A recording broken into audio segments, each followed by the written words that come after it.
माझ्या घराजवळच भगवान कार्तिकेय स्वामी यांचा मंदिर आहे आणि दरवर्षीप्रमाणे यावर्षी सुद्धा इथे मोठ्या भक्तिभावाने थायपुसममधील कावडी अट्टमच्या सणासाठी भक्तजन जमले होते।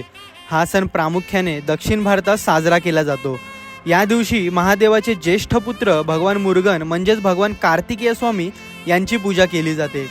थायपुसम हा सण दोन शब्दांपासून बनला आहे।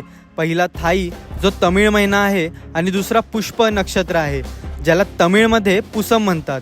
या दोघांच्या संयोगाने थायपुसम हा शब्द तयार होतो।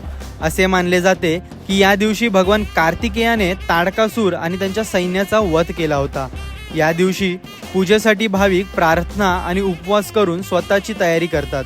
भगवान मुरुगनबद्दलची त्यांची अतूट भक्ती व्यक्त करण्यासाठी काही भक्त त्यांच्या जिभेला सुई टोचून दर्शनासाठी जातात। या दरम्यान भक्त प्रामुख्याने पिवळे किंवा केशरी कपडे परिधान करतात आणि पिवळी फुले